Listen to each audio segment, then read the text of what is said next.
यह छोटी सी कहानी ऐसे सुनो जैसे किसी को सुना सको, और ये वीडियो पूरा अंत तक देखो।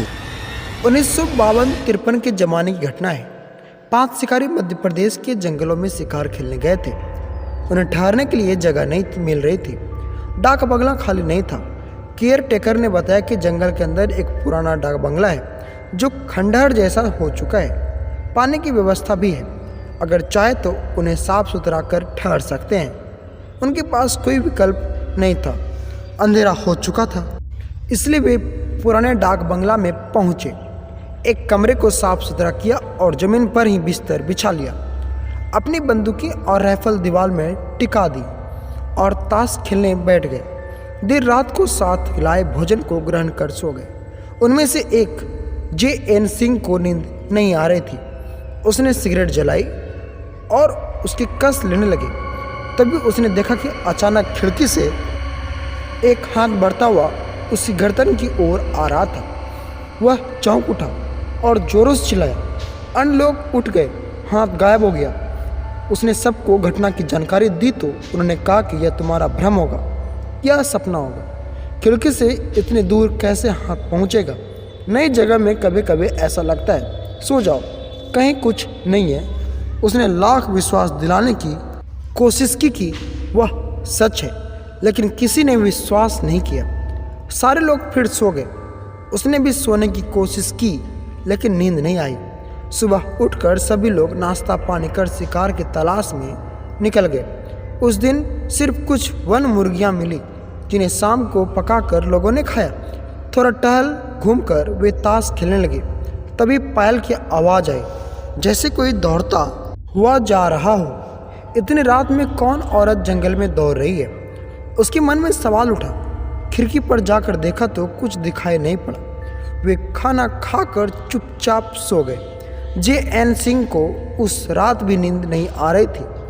वे उस हाथ के बारे में ही सोच रहे थे। तभी झपकी लगी।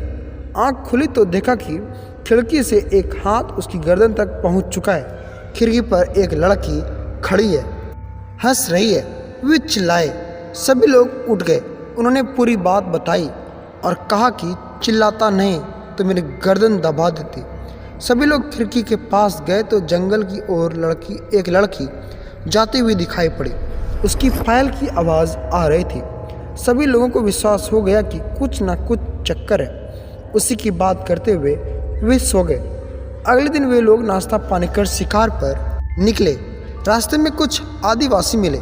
उन्होंने पूछा कि आप लोग किधर जा रहे हैं? उन्हें बताया कि शेर का शिकार करने आए थे, वह मिल नहीं रहा है, तो अब हिरण मार कर चले जाएंगे। आदिवासी ने पूछा कि ठहरे कहाँ हैं? उन्होंने बताया कि पुराने डाक बंगले में। आदिवासियों ने चौंक कर पूछा कि कब से ठहरे हैं? उन्होंने बताया कि 2 दिनों से। आदिवासियों ने हैरानी से पूछा कि 2 दिनों से ठहरे हैं और जीवित हैं? क्या मतलब साहब? वह भूत डाक बंगला है। वहाँ एक लड़की की भटकती आत्मा है जो हर ठहरने वाले को मार डालती है। किसकी आत्मा है वह? वह एक केयर टेकर की बेटी थी। एक बार केयर टेकर बीमार था और कुछ शिकारी ठहरे हुए थे। चौकीदार के बीमार होने के कारण उसकी बेटी ही उन्हें खाना पीना देने जाती थी। उन्होंने उसके साथ ज़बरदस्ती की और मार डाला। तभी से भूत बंगला वीरान हो गया। कोई भूला भटका ठहरा तो लड़की की आत्मा ने मार डाला। बंगला भूतहा हो गया। आप लोग भी वहाँ से हट जाइए। रुकने का विचार हो तो गांव में चले आइए। उन लोगों ने रात किसी तरह काटी और सुबह होते ही वापस लौटने की तैयारी करने लगे।